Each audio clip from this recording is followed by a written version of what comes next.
ॐ सहस्रो शीर्षा पुरुषा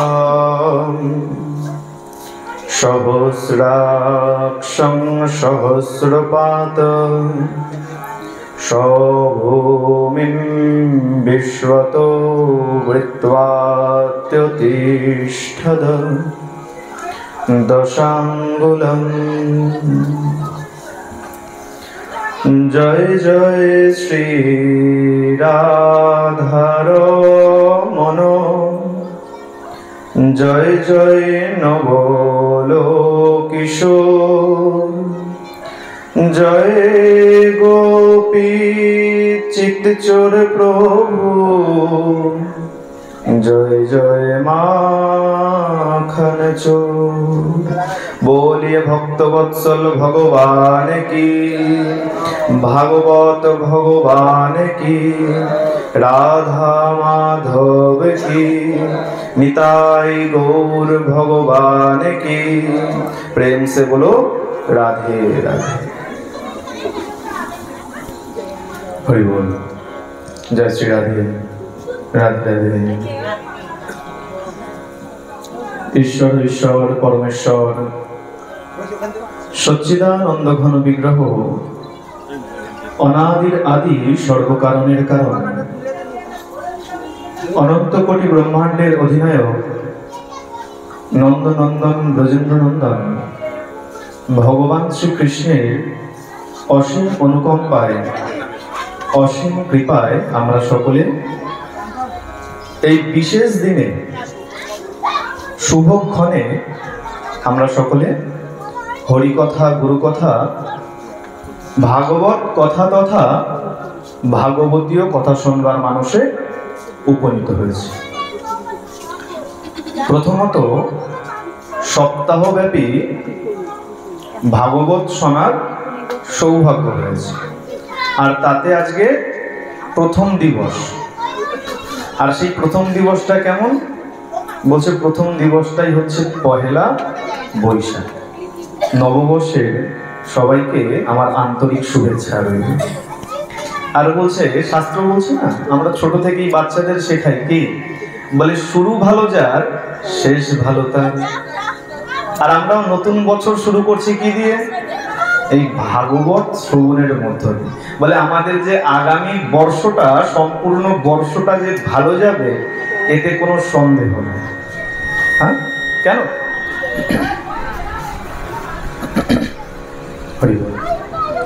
তা আগামী বর্ষ যে আমাদের শুরু যাবে এর কোনো সন্দেহ নাই। তা সেই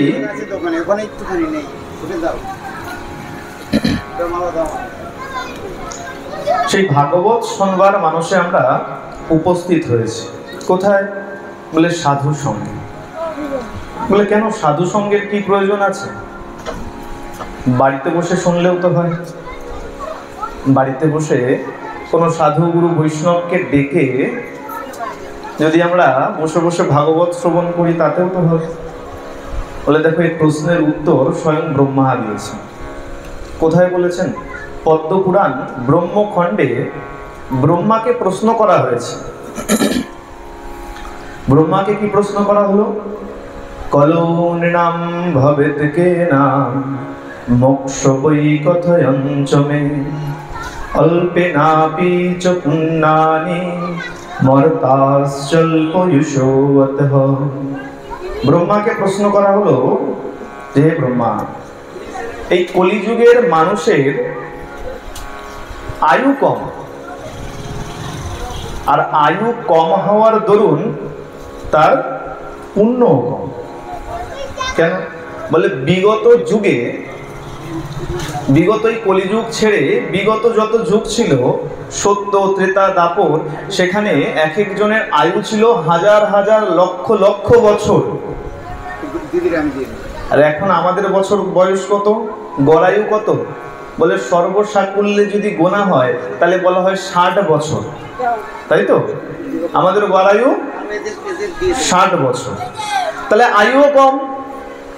আর ঠিক তেমন আমাদের পুণ্যের ঝুলিতে পুণ্যও কম। কেন? সময় কম। আর এই সময় কমের মধ্যে আমাদের বিচার করতে করতে অর্ধেক সময় কেটে চলে যায়। আমাদের জন্মগ্রহণের পর এই সনাতন ধর্মে আমাদের এত ভ্রান্তি রয়েছে, আমরা এত পথে ঘুরতে থাকি যে কোন ধর্ম করব সেটা বিচার করতে করতেই অর্ধেক বয়স পার হয়ে যায়। তারপরে যখন আমরা বিচার করি না, বেশ এই ধর্ম করব, এই বাবার পুজো করব বা এই মায়ের পুজো করব, তারপরে দেখতে দেখতে আরো 10-20 বছর কেটে যায়। এই যে ভজনা করব, তাহলে তো গুরু করতে হবে। এবার গুরু কেমন করব, সেই গুরুর বিচার করতে করতে দেখা যায় আরো 10-20 বছর কেটে যায়। দেখতে দেখতে 40-50 বছর এমনি এমনি কেটে যায়। আর গড়াইউর বাকি থাকে সর্বসাকুল্যে 10 থেকে 15টা বছর। এইবার আমরা অনুশোচনা করি, এতগুলো বছর আমরা কি করলাম? এই অনুশোচনা করতে করতে যমরাজ এসে আমাদের নিয়ে চলেছে। তাহলে কি হলো? এই যে সাধন যোগ্য যে জীবনটা পেলাম সেটা নষ্ট, ভজন করা হলো না। তাই কি বলছে, বলে এর কর্তব্য বাবা মায়ের। যখন সন্তান ভূমিষ্ঠ হয়েছে, তার যখন উপযুক্ত বয়স হয়েছে, বুঝবার বয়স হয়েছে, তখন থেকে তাকে এই ধর্মের পথে নিয়ে যায়। আমরা কি করি, বলে আসরে বাচ্চাদের নিয়ে গেলে হই হট্টগোল করবে, বাচ্চাদের আনে দরকার নেই। বলে এটা ঠিক নয়। আসরে যখন আসছো বাচ্চাদের সঙ্গে নিয়ে আসো, আমাদের তো বয়স হয়ে গেল, এই ধর্মকে কে এগিয়ে নিয়ে যাবে? বলে তোমার ঘরের সন্তান এগিয়ে নিয়ে যাবে। তা তাদের উপযুক্ত জ্ঞান দেওয়া দরকার। আর তারা যদি না জানে তাহলে তারা মানবে কি করে? হ্যাঁ, তাই ব্রহ্মাকে প্রশ্ন করা হলো যে এই কলিযুগে আমাদের আয়ু কম, আর এই কম আয়ুর জন্য আমাদের পুণ্যের ঝুলিতে পুণ্যও কম। আর তার মধ্যে কি বলে, সুচিতা নাই, মন্ত্র শুদ্ধি নাই, দ্রব্য শুদ্ধি নাই, কোনো সাধন ভজন তেমন ভাবে করতে পারি না। বলে বাবা এই যে 2 মিনিট আহ্নিক করব, আহ্নিক করতে করতেও মনের মধ্যে সংসারের চিন্তা ঘুরতে থাকে। বীজ মন্ত্র জপ করতে করতেও মনের মধ্যে সংসারের চিন্তা।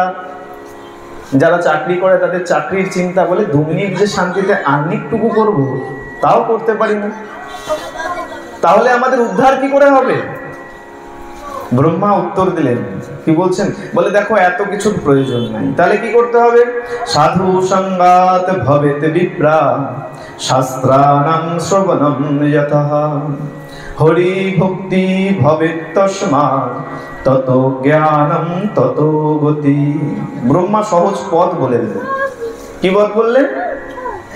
সাধু সঙ্গাত ভবেত বিপ্রা শাস্ত্রাণাং শ্রবণম যতঃ। বলছে সাধু সঙ্গ করো। কোন সাধু সঙ্গ করবে? বলে দেখো সাধু সঙ্গ কিরকম হতে পারে, যেখানে হরি বল, একটু বাচ্চাদের একটু চুপ করে বসিয়ে দেন, এখানটায় চুপ করে বসে যাও।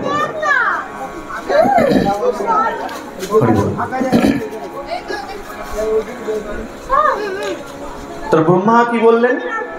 ব্রহ্মা বলছেন যেখানে সাধু সঙ্গ দেখবে, এই কলির যুগে যদি উদ্ধার হতে চাও তাহলে গিয়ে সাধু সঙ্গে বসে যাও। সাধু সঙ্গ, কোন সাধু সঙ্গ বসতে বললেন? যে কোনো সাধু সঙ্গে বসতে বলেনি। সাধু সঙ্গ কোনটা?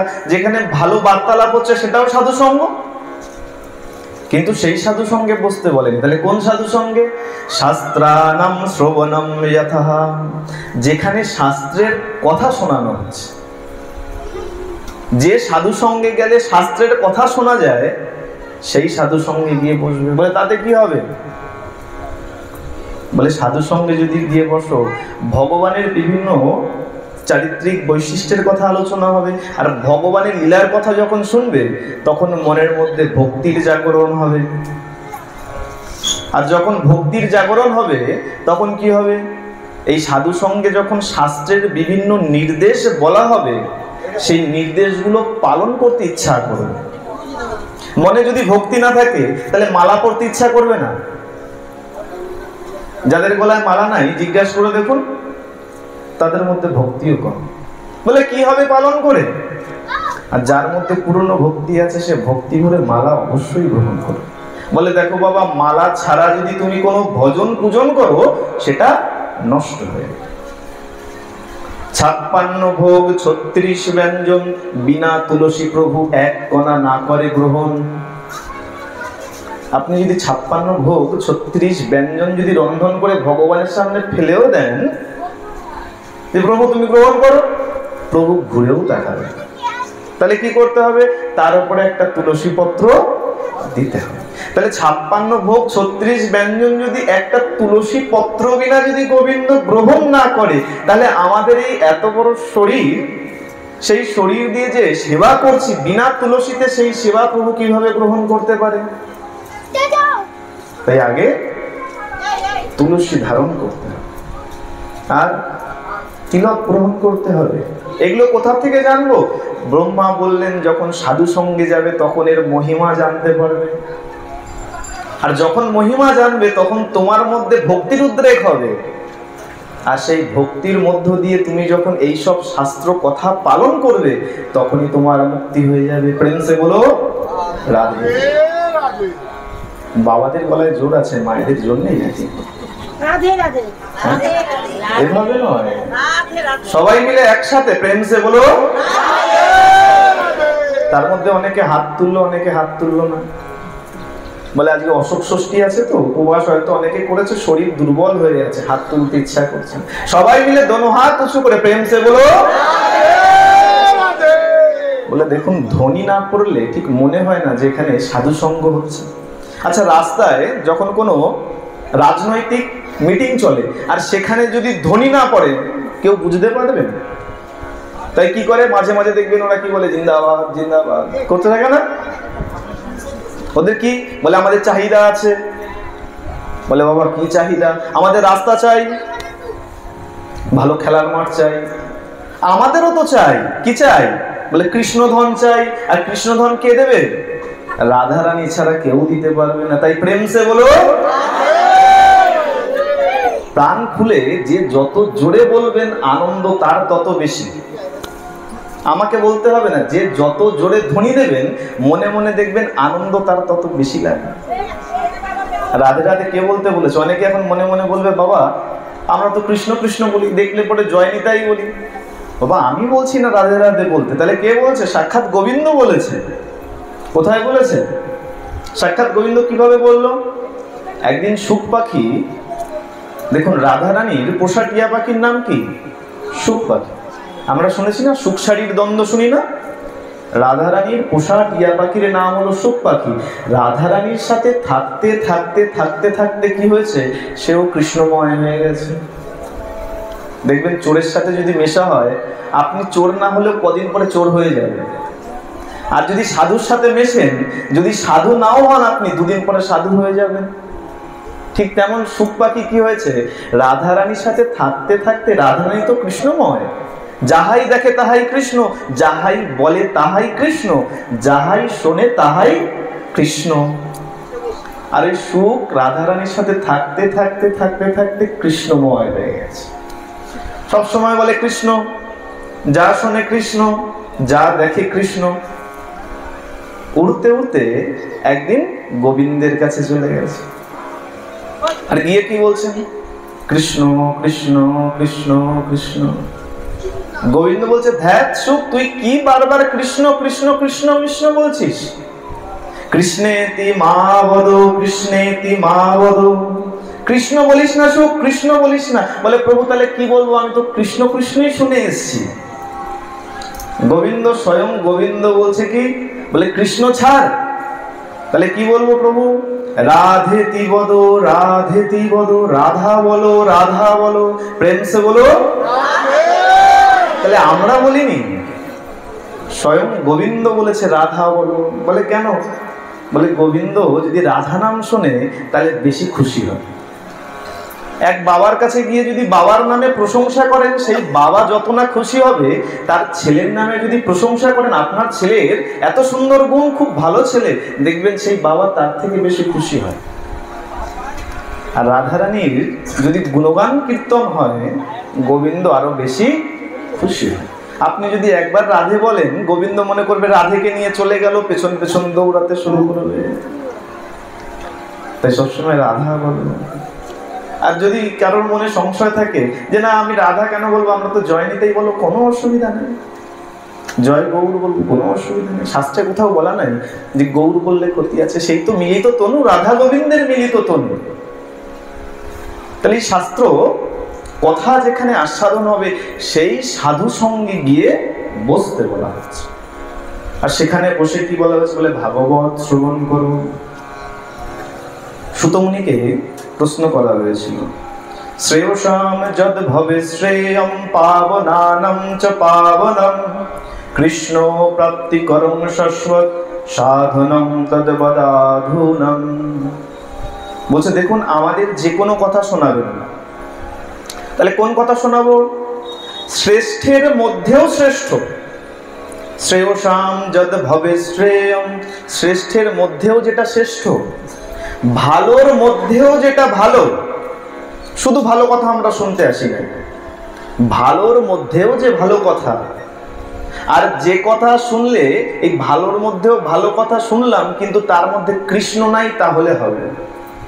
এই ভালোর মধ্যেও ভালো কথা শোনান এবং যে কথা শুনলে কৃষ্ণ প্রাপ্তি হতে পারে সেই কথা আমাদেরকে শ্রবণ করেন। সুতমুনি কি করলেন? এই শ্রীমদ্ ভাগবত শ্রবণ করলেন। বলছি ভাগবত দেবতাদেরও দুর্লভ, দেবতারাও এই ভাগবত কিন্তু পায় নাই। যখন পরীক্ষিত মহারাজ এই সপ্ত দিবসের ভাগবত শোনবার জন্য উপনীত হয়েছেন, দেবতাগণ সবাই সুধা কুম্ভ, অমৃত কুম্ভ নিয়ে এসে উপস্থিত হয়েছেন। সুখদেব গোস্বামীকে বলছেন, এক কাজ করুন, আমরা একটু বিনিময় করি, অর্থাৎ ব্যবসা করি। বিনিময় শব্দের অর্থই ব্যবসা। আপনি কিছুর পরিবর্তে কিছু নিচ্ছেন মানে ব্যবসা। বলে আমরা একটু বিনিময় করি। কি বিনিময় করব? বলে এই যে আমি অমৃত কুম্ভ নিয়ে এসছি আমরা, আপনি এই অমৃত কুম্ভ নিয়ে নেন। নিয়ে কি করব? এটা পরীক্ষিত মহারাজকে দিয়ে দিন। পরীক্ষিত মহারাজ এই অমৃত পান করুক, তিনি অমর হয়ে যান। আর আপনি চলুন আমাদের সঙ্গে, কোথায়? স্বর্গে চলুন। আপনি সেখানে গিয়ে আমাদের আপনার কথারূপ অমৃত আমাদেরকে পান করান। কিন্তু সুখদেব গোস্বামী বিচার করে দেখলেন যে দেবতাদের মধ্যে ভক্তি নাই। ভক্তি যদি থাকে, বলে যেখানেই ভাগবত হবে সেখানেই তুমি বসে পড়বে। দেবতারা কি বিচার করছে? স্বর্গে যাব, একদম গদিতে বসে আয়েশ করে তারপরে কথা শুনবো। বলে ভক্তি তাতে আসে না। ভাগবত শোনা মাত্রই যেখানে দেখবে ভাগবত হচ্ছে সেখানেই দেখবে যারা বসে যাচ্ছে তাদের মধ্যে প্রকৃত ভক্তি আছে। তাই কি করলেন? বিচার করে দেখলেন দেবতাদের মধ্যে ভক্তি নাই, তাই কি করলেন? সেই অমৃত সুধা না নিয়ে এই ভাগবত কথা কিন্তু তাদের দেন না। তাই বলা হয়েছে এই দেবতাদেরও দুর্লভ এই ভাগবত কথা, যে ভাগবত কথা শোনবার জন্য আমরা উপস্থিত হয়েছি। আর এই ভাগবত কথা কোনো এক জীবনে শোনার সৌভাগ্য হয় না। ভাগবত কি বলছে? ভাগবত জন্মান্তরে ভবেদ পুণ্যম তদা ভাগবতম লভে। জন্ম জন্মান্তরের যদি পুণ্য থাকে, সেই পুণ্যের যোগে, সেই পুণ্যের জোরে আপনি ভাগবত শুনতে পারেন। পদ্মপুরাণেও একই কথা বলছে। পদ্মপুরাণে উত্তরখণ্ডে দুর্লভৈব কথা লোকে শ্রীমদ্ ভাগবত ভবা কোটি জন্ম সমুত্থেন পুণ্যে নৈব তু লভ্যতে। বলছে দুর্লভ কথা, কোটি জীবনের পুণ্যকে যদি একত্রিত করো, কোটি জীবনের পুণ্য, এক জীবনের পুণ্য নয়, কোটি জীবনের পুণ্যকে একত্রিত করলে তারপরে গিয়ে ভাগবত শোনার সৌভাগ্য হইয়া থাকে। তাহলে আমরা যারা এখানে এসে উপস্থিত হয়েছি, এটা কিন্তু কোনো সাধারণ কথা নয়। অর্থাৎ আমাদের কোটি জীবনের স্বীকৃতি নিশ্চয়ই আছে। বলে দেখুন, সবাই শুনতে পারে না। এই যে মাইকে প্রচার হচ্ছে, চারদিকে তো অনেক দূর দূর পর্যন্ত শোনা যাচ্ছে। এখান থেকে মনে করুন কেউ সাইকেল নিয়ে পাশ থেকে যাচ্ছে, তাকে ডেকে জিজ্ঞাসা করুন তো, বাবা ওখানে কি হচ্ছে? অনেকে বলতে পারবে যে ভাগবত হচ্ছে, অনেকে বলবে ওই শুনলাম কিছু একটা অনুষ্ঠান হচ্ছে, তার কিন্তু কানে ঢোকেনি কি হচ্ছে। কেন? বলে তার এখনো সুকৃতি জন্মায় নাই, তাই তাদের কান দিয়ে ঢুকছে না। শুনতে পাচ্ছে কিন্তু প্রবেশ করছে না। আর সেই ভাগবত কথা আমরা শুনছি। ভাগবত কি? ভাগবত নিজের নামের মধ্যেই বলছে। ভাগবত কি? দেখুন 4টে অক্ষর তো ভাগবত, ভা, গ, ব আর ত। এই 4টে শব্দ নিজেরাই নিজেদের তাৎপর্য বলছে। কি বলছে? ভাষ্যতে সর্ববেদেষু জ্ঞান্তে নারদাদিভি বদন্তি ত্রিষু লোকেষু তরন্তি ভবসাগরা। ভাষ্যতে সর্ববেদেষু, এই যে 4টে বেদ আছে, এই বেদকে নির্যাস, বেদের একদম সার বস্তু হচ্ছে এই ভাগবত। কেন লিখেছেন? এই যে পুরাণ বেদব্যাস কেন রচনা করেছেন? দেখুন, বেদের মন্ত্র সবাই উচ্চারণ করতে পারে না, হ্যাঁ তাই তো? বেদের মন্ত্র উপবিত সংস্কার যার হয় নাই, সে বেদের মন্ত্র উচ্চারণ করতে পারে না। তাহলে বেদের মন্ত্র উচ্চারণ করতে পারে না, তাহলে যারা ব্রাহ্মণ নয় তারা কি করবে? তাদেরও তো উদ্ধার করতে হবে। এই তাদের জন্য কি করলেন? এই পুরাণ উপপুরাণ সব রচনা করলেন। আচ্ছা, এখানে আরেকটা খুব গুরুত্বপূর্ণ তথ্য আছে। এই যে আমরা সবাই বলি হরে কৃষ্ণ মহামন্ত্র, আমরা তো বলি এটা বেদের মন্ত্র। বেদে কিন্তু এই মন্ত্র নাই। তাহলে বেদে কোন মন্ত্র আছে? আমরা তো সবাই বলি হরে কৃষ্ণ কৃষ্ণ কৃষ্ণ হরে হরে, হরে রাম রাম রাম হরে হরে। বেদের মন্ত্র উচ্চারণ করছি। দেখুন, সাক্ষাৎ মহাপ্রভু কিন্তু বেদের বাণীকে খণ্ডন করেনি। এটা বেদের মন্ত্র নয়, বেদে যে মন্ত্র আছে সেটা হলো ভিন্ন। কোথায় আছে? কলি সন্তরণ উপনিষদের মধ্যে রয়েছে। সেখানে কি আছে? বেদের মন্ত্র কি ছিল তাহলে? বেদের মন্ত্র ছিল এরকম: হরে রাম রাম রাম হরে হরে, হরে কৃষ্ণ কৃষ্ণ কৃষ্ণ হরে হরে। এই মন্ত্র সবাই উচ্চারণ করতে পারবে। তাই মহাপ্রভু কি করলেন? এটা তো সঞ্জীবনী সুধা, তো এটা তো সবাইকে দিতে হবে। কি করলেন? একটু ফের বদল করে দিলেন।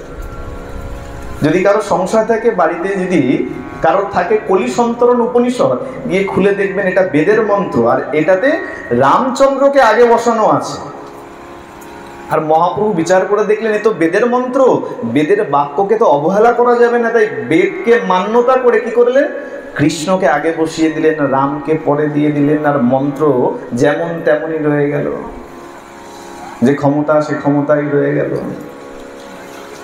তাহলে এই যে বেদ, 4টে বেদ, বেদের ভাষ্য সেটা হচ্ছে এই ভাগবত। ভাষ্যতে সর্ববেদেষু জ্ঞান্তে নারদাদিভি, বলছে যার গুণাগুণ বর্ণনা নারদাদি ঋষিগণ সবাই করছে। আর কোথায়? শুধু এখানেই যে আমরা ভাগবত শুনছি তা নয়। বদন্তি ত্রিষু লোকেষু, শুধু এখানেই হচ্ছে না, কোথায় কোথায় হচ্ছে? 3 লোকেই, স্বর্গ মর্ত পাতাল, 3 লোকেই এই ভাগবতের কথা চলছে। আর কি? তো উঠে দাঁড়িয়ে বলছে দাঁড়াও দাঁড়াও, তোমরা তো অনেক কিছু বললে, শেষ কথাটা আমি বলি। তোমরা তো অনেক কঠিন কঠিন কথা বললে, ভাষ্য ঠাস্য কত কিছু বললে, সহজ যে কথা সেটা আমি বলি। তো কি বলছে? তরন্তি ভবসাগরা। কি বলছে?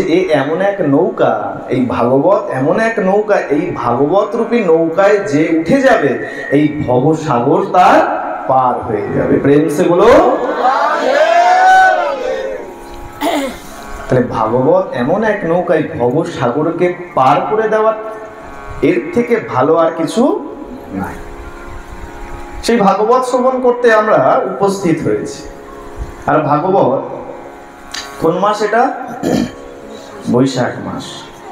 ভাগবত শ্রবণ করার পূর্বে যখন বৈশাখ মাসে এসছি, তখন বৈশাখ মাসের সামান্য কিছু মাহাত্ম্য শুনি। বৈশাখ মাসে কি করতে হয়? প্রথম যে বিধান আছে, বৈশাখ মাসের কিছু বিধান আছে। তো বলি বৈশাখ মাসে প্রাতঃ স্নান করতে হয়, দান ধ্যান করতে হয়, কিন্তু বাড়ি বাড়িতে যে বিধান সব থেকে বেশি দেখা যায় সেটা কি? তুলসীতে জল দান করে। আর যারা দান করেন না, জল দেন না, তারা যে কত লস করছেন তা আপনারা নিজেরাও জানেন। বলে দেখুন, আমরা ধর্ম করি কিন্তু লাভ লস বিচার করে। বলে যে ব্রত করলে পরে লাভ বেশি, সেই ব্রত সবাই আগে আগে করি। বলে একাদশী করলে কি হবে, তার থেকে ভালো শিবরাত্রির ব্রত করো। যুবতী মেয়েদেরকে প্রশ্ন করে দেখুন, মা তোরা এই যে শিবরাত্রি করিস, একাদশী করিস না, শিবরাত্রি করলে কি হবে? বলে বাবা শিবের মতন বর পাবো।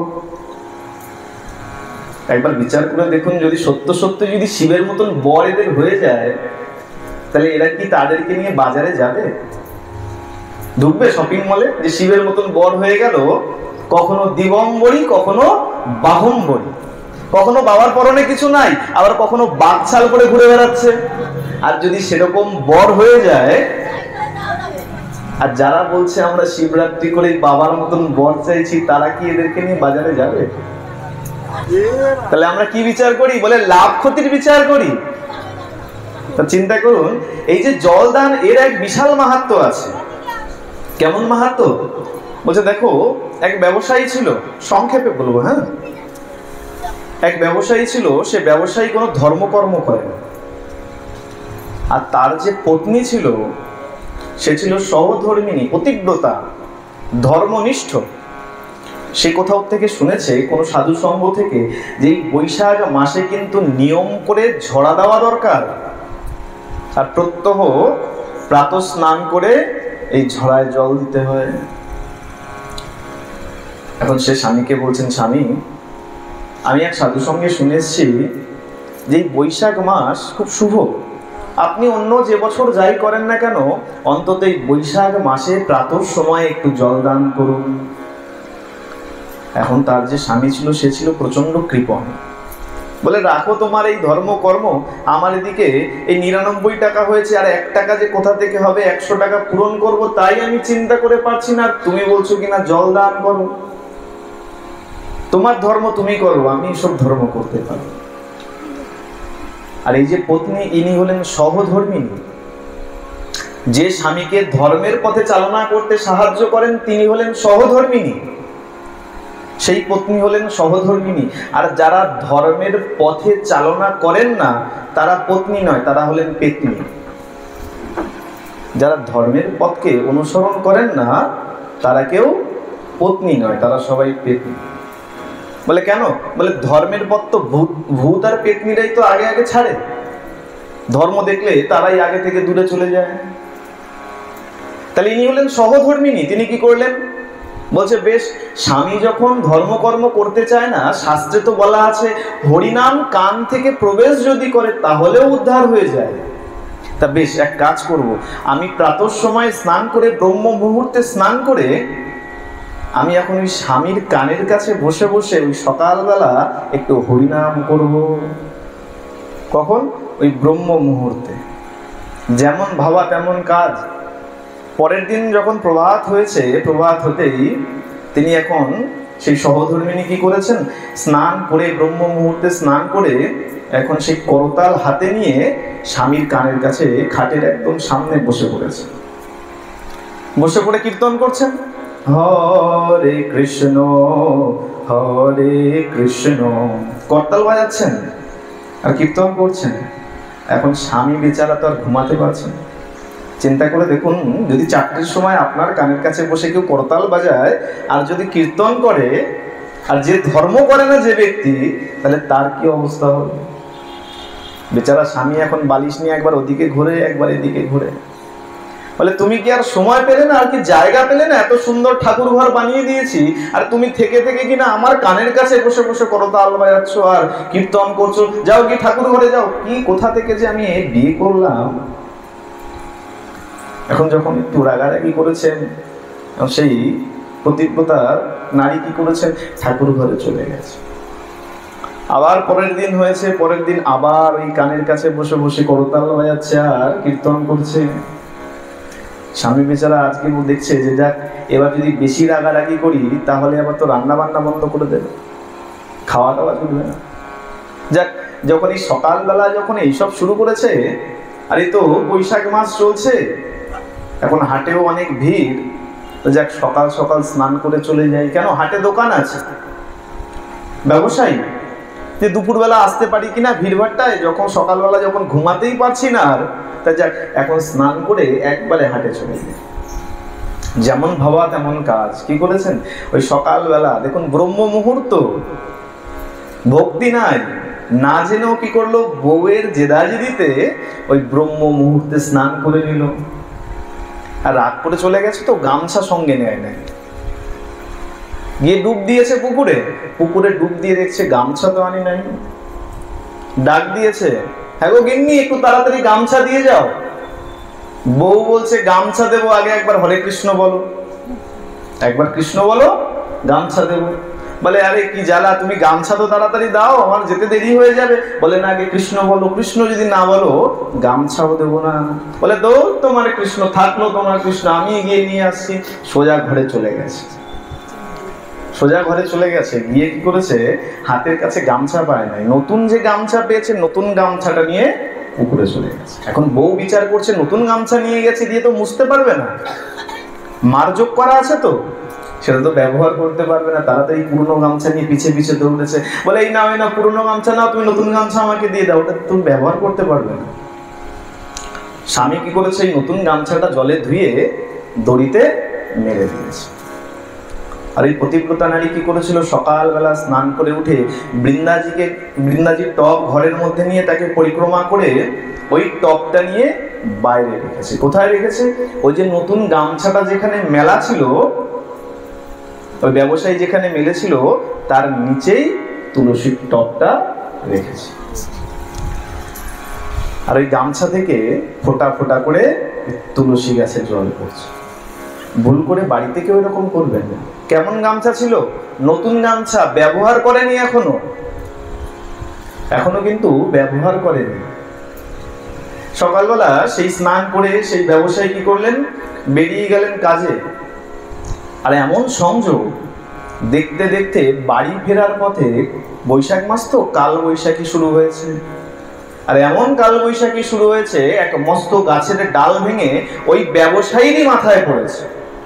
আর ব্যবসায়ীর মাথায় পড়ে ব্যবসায়ীরই সেখানে গোবিন্দায় নমঃ, সেখানেই মারা গেছে। নিয়ে যাওয়া হয়েছে জমালয়ে।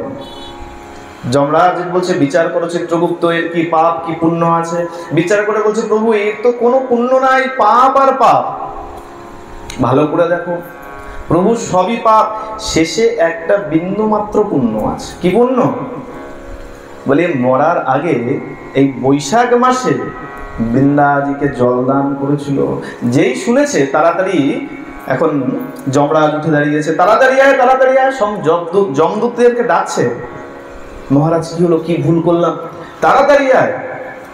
তোরা জানিস না এই বৈশাখ মাসে যে বৃন্দা মহারানীকে, ভক্তি মহারানীকে জলদান করে, তার বিচার তো আমাদের করার যোগ্য নয়, তাড়াতাড়ি আয়, প্রণাম করতে হবে। সবাই এসে যমরাজ সমেত সবাই প্রণাম করছে। আর বলে না, ঢেকি স্বর্গে গেলেও ধান না। ওই যে দুষ্ট লোক, সে সেখানে দাঁড়িয়েও বিচার করছে, আচ্ছা এই যমরাজ সবাইকে নিয়ে আমাকে প্রণাম করছে, মানে নিশ্চয়ই কিছু একটা খটকা আছে, তার মানে আমার নিশ্চয়ই কোনো পুণ্য আছে। মহারাজ এই সবাই আমাকে কেন প্রণাম করছেন? বলে যে তুমি বৈশাখ মাসে বৃন্দাদিকে জলদান করেছিলে, আর কতটা জানো? 7 ফোঁটা জল দান করেছে। বলে তাতে কি হয়েছে? বলে এই 7 ফোঁটা জলদানের জন্য তোমার 7 দিন স্বর্গলোকে বাসের সুযোগ হয়েছে। 7 ফোঁটা জলে 7 দিন স্বর্গবাসের সুযোগ হয়েছে। তা এখন তুমি বিচার করো, তুমি পাপের ফল আগে নেবে না পুণ্যের ফল আগে নেবে? সে দুষ্ট লোক তো, সে এখন বিচার করে বলছে, আরে অনন্ত সেই পাপের ভোগ, কবে পাপের ভোগ শেষ হবে তারপরে এসে 7 দিনের সুখ পাবো? না না মহারাজ, আমি ওই 7 দিনের পুণ্যর ফল আগে নেব। 7 দিনের পুণ্যর ফল কি? এই 7 দিনে আমি 7 দিন স্বর্গবাস আগে করব, তারপরে গিয়ে নরকবাস করব। বলে বেশ। যমদূতদেরকে ডেকেছে, তাড়াতাড়ি আয়, যা ওকে স্বর্গে ছেড়ে দিয়ে আয়। ওই ব্যক্তিকে স্বর্গে ছেড়ে দিয়ে এসছে। এখন ব্যক্তি স্বর্গে গিয়ে তার মনের পরিবর্তন হয়ে গেছে। কেন? এই যমরাজ তিনিও একজন সাক্ষাৎ বৈষ্ণব। যেমন দেবাদিদেব মহাদেব পরম বৈষ্ণব, তেমন যম মহারাজ হলেন দ্বাদশ ভাগবতের অন্যতম ভাগবত, অন্যতম বৈষ্ণব। আর কি বলছে? বলে বৈষ্ণবকে দর্শন মাত্রই মনের ময়লা দূরীভূত হয়ে যায়, আর পরশ করলে পবিত্র হয়ে যায়। সেই সাধু সঙ্গ বৈষ্ণব সঙ্গে আমরা বসে আছি। তা কি করেছে? ওই যে বৈষ্ণব দর্শন হয়েছে, যমরাজকে দর্শন করেছে, মনের ময়লা এখন দূর হয়ে গেছে। স্বর্গে গিয়ে বিচার করছে, আচ্ছা 7 ফোঁটা জল দিয়েছিলাম, তার জন্য 7 দিন আমি স্বর্গ সুখ লাভ করতে পারছি। কি কারণে? যে গামছাটা নিংড়েছিলাম, যদি না নিংড়াতাম আরো তো বেশি জল পড়তো, আরো তো বেশ কতদিন থাকতে পারতাম। এখন যাক, যা হয়ে গেছে হয়ে গেছে। এখন সেই স্বর্গবাসী যখন মহাত্মাদের দর্শন পেয়েছে, এখন তাড়াতাড়ি একজনকে ডেকে বলছে, বাবা একটা কাজ করো না, আমাকে একটা গামছা ধার দাও না। বলে গামছা দিয়ে কি করবে? বলে একটু বৃন্দাজিকে জল দেব। সেই ব্যক্তি তো ধর্মকর্ম কোনোদিন করে নাই, সে তো জানে না যে বৃন্দাজিকে জল কি দিয়ে দেয়। সে মনে মনে বিচার করছে যে গামছা থেকে জল পড়েছিল, সে এখন বিচার করছে গামছা দিয়েই মনে হয় বৃন্দাজিকে জল দিতে হয়। সে স্বর্গবাসী সেই ভক্ত বলছে, আরে বাবা দেখো, ওই গামছা দিয়ে বৃন্দাজিকে জল দেয় না, তাহলে? বলে পাত্র দিয়ে জল দান করতে হয়। বলে বাবা এত শত আমি জানি না, আমার হাতে সময় কম, 7 দিনের সময়। যাই হোক, গামছা হোক, ঘটি হোক, বাটি হোক, যা হোক, তাড়াতাড়ি দাও কিছু একটা। কদিন সময়? 7 দিন সময়। আমাদের কতদিন সময়? আমাদেরও 7 দিন সময়। বলে কেন? এই তো সবে মাত্র আমাদের 60-65 বছর বয়স, এখনো কত বয়স বাকি রয়েছে। বলে না, ওই 7 দিনের বাইরে কেউ মরতে পারবে না। সোম, মঙ্গল, বুধ, বৃহস্পতি, শুক্র, শনি, রবি, এর বাইরে কি কেউ মরতে পারবেন? তাহলে সময় কতদিন? 7 দিনই সবার জন্য অবধারিত করা রয়েছে, এর বাইরে কিন্তু কেউ যেতে পারবে না। এখন সেই স্বর্গবাসী কি করেছে? তাড়াতাড়ি একটি পাত্র দিয়েছে, আর সেই ব্যক্তি কি করে? এখন নিত্য বৃন্দাজিকে জল প্রদান করে, বৃন্দাজির পরিক্রমা করে। দেখতে দেখতে 7টা দিন পার হয়ে গেছে। যমের দূত চলে এসছে, তাকে নিয়ে গেছে কোথায়? আবার যমরাজের কাছে। বলে বিচার করো। যমরাজ চিত্রগুপ্তকে বলেছে, চিত্রগুপ্ত দেখে মাথায় হাত দিয়ে বসে গেছে, মহারাজ একে তো 7 দিনের পুণ্যফল দিতে পাঠিয়েছিলাম, আর এই ব্যক্তি গিয়ে এত বৃন্দাজিকে জল প্রদান করেছে, বৃন্দাজিকে এমন পরিক্রমা করেছে, তার এমন পুণ্য হয়েছে, সে এখন 14 দিন পর্যন্ত ব্রহ্মলোক বাস করতে পারবে। কতদিন? 14 দিন পর্যন্ত ব্রহ্মলোক বাস করতে। বলে সে কি? তাহলে এখন তো কিছু করার নাই, পুণ্য যখন করেছে পুণ্যর ফল তো দিতে হবে। যাও, একে আবার ব্রহ্মলোকে ছেড়ে দিয়ে আসো। ওই ব্যক্তিকে আবার ব্রহ্মলোকে ছেড়ে দিয়ে এসছে। ব্রহ্মলোকে গিয়েও একই কাজ। সেখানে গিয়ে কি করেছে? নিত্য এই বৃন্দাজিকে জল প্রদান করেছেন, পরিক্রমা করেছেন। আর যেখানে সাধু সঙ্গ হচ্ছে, যেখানে হরিকথা হচ্ছে, সেখানে গিয়ে বসে পড়ছেন। দেখতে দেখতে 14টা দিন কেটে গেছে। আবার তাকে নিয়ে আসা হয়েছে। চিত্রগুপ্ত বলছে, হায় হায় মহারাজ, একে যেখানেই পাঠাচ্ছি এ তো উল্টো কাজ করে ফেলছে। বলে কেন? এবার কি হলো? বলছে একে যে 14 দিনের ব্রহ্মলোকে বাস করতে পাঠিয়েছিলাম, এ এখন এমন পুণ্য করে এসছে, এ এখন 14 বছর শিবলোক বাস করতে পারবে। 7 থেকে 14 দিন, এখন বলছে 14 বছর শিবলোক বাস করতে পারবে। বলে দেখো, পুণ্য যখন করেছে দিতে তো হবেই, যাও একে আবার শিবলোকে দিয়ে এসো। দিয়ে এসছে শিবলোকে। শিবলোকে গিয়ে একই কাজ, দেবাদিদেব মহাদেবের দর্শন পেয়ে গেছে। আর এই যে সাধু সঙ্গ করতে করতে কি হয়? এই ময়লা আস্তে আস্তে সম্পূর্ণ চলে যায়। সাধুর সাথে থাকতে থাকতে সেও সাধু হয়ে যায়, তার মনের সব ময়লা দূর হয়ে গেছে, সব এখন পবিত্র হয়ে গেছে। পবিত্র হয়ে কি করেছে? এখন সে ভক্তি ভরে বৃন্দাজিকে জল দেয়। খালি স্বর্গসুখের জন্য না, মনের ভক্তিতে সেই বৃন্দাজিকে জল দেয়। দেখতে দেখতে যখন 14 বছর কেটে গেছে, আর সেই যমদূত যখন গেছে আনতে, এখন তার ভক্তি এমন হয়েছে, সে যমদূতদেরকে বলছে, মহারাজ আমি মনুষ্য জন্ম পেয়েছিলাম, দুর্লভ জন্ম পেয়েছিলাম ভজন করার জন্য, কিন্তু সেই জন্ম পেয়ে আমি ভজন করিনি। এখানে এসেও নিজের স্বার্থে স্বর্গ সুখের জন্য কেবল বৃন্দাজিকে এতটুকু জল দিয়ে যদি এমন পুণ্য হতে পারে, তাহলে ভক্তি ভরে ভজন করলে না জানি আমি আরো কত কি পেতাম। আপনি আমাকে নিয়ে চলুন, তবে আমাকে আর স্বর্গসুখ দেবেন না। যত নরক যন্ত্রণা আছে আমাকে সব যন্ত্রণা দিন, যেন আমার ভেতরের সব পাপ যেন ধুয়ে মুছে পরিষ্কার হয়ে যায়। যমদূতেরা নিয়ে গেলেন, নিয়ে গিয়ে যখন বিচার করছেন চিত্রগুপ্ত খাতা খুলে বলছে, মহারাজ এর যে পাপের ঘর ছিল সেই পাপের ঘর পুরো ফাঁকা হয়ে গেছে, পুণ্যের ঘর ভরে গেছে, একে তো আর আমরা রাখতে পারবো না, তাই এখন কি করা যায়, এ কেমন পুণ্য পাবে? যখন বিচার করছে যমরাজও বলছে একে কি পুণ্য দেব, আমিও তো হিসাব করে পাচ্ছি না। এই যখন ভাবতে ভাবতে দেখছে হঠাৎ করে সে স্বর্গ, সেই বৈকুণ্ঠ থেকে আমার প্রাণ গোবিন্দ সে বিমান নিয়ে এসছে সেই ভক্তকে নেওয়ার জন্য। সেই বণিককে ডেকে বলছে, বণিক এখন আর তোমার স্থান ওখানে নয়, তোমার ভজনায় আমি অনেক তৃপ্ত, তুমি এসো আমার রথে চড়ে বসো, তোমাকে আমি বৈকুণ্ঠে নিয়ে যাই। বণিক এখন দুই অশ্রু জলে ভেসে যাচ্ছে, মনে মনে ভাবছে সত্যি আমি তো কেবলমাত্র 7 ফোঁটা জল দিয়েছিলাম, বউকে কত বাজে কথা শুনিয়েছি যে আমার কানের কাছে বসে বসে কেন তুমি কৃষ্ণ নাম করো, কত তিরস্কার করেছি, আজকে তার জন্য আমি বৈকুণ্ঠ বাস পর্যন্ত পেয়ে গেলাম। প্রেম সে বলো। তাই সবাই নিয়ম করে বৃন্দাজিকে জল দেবেন, জল দিতে কেউ ভুলবেন। কিন্তু আমাদের মধ্যে একটা ভুল আছে, কি বাড়িতে যদি একবার পুজো হয়ে যায়, একজন যদি পুজো দিয়ে দেয় বাকিরা সবাই আনন্দ করে বলে যাক ভালো হয়েছে, বাবা পুজো দিয়ে দিয়েছে আমাকে আর পুজো করতে হবে না। এটা নিয়ম নাই। ভোগ দিয়ে দিয়েছে ঠিক আছে, আপনি সন্ধ্যা আহ্নিক করে ভগবানের চরণে অন্তত ফুল তুলসী দান করুন। আর বৃন্দাজিতে যে জল দিয়েছে দিয়েছে, আপনি স্নান করে আপনারও কর্তব্য সেখানে জল দেওয়া। কিন্তু কি হয়, আমরা সাধু সঙ্গে আসি কিন্তু তার ফল কেন পাই না? বলে দেখো দুটো কারণ। এক হচ্ছে আমাদের তো দুটো কান খোলা, কথা একদিক দিয়ে ঢোকে আরেক দিক দিয়ে বেরিয়ে যায়, মন অবধি পৌঁছায় না। আর মনন যদি না করো, মনের মধ্যে যদি না ধরো, সেই কথায় কোনো কাজ হবে না, সেই কথায় কোনো কাজ হবে না।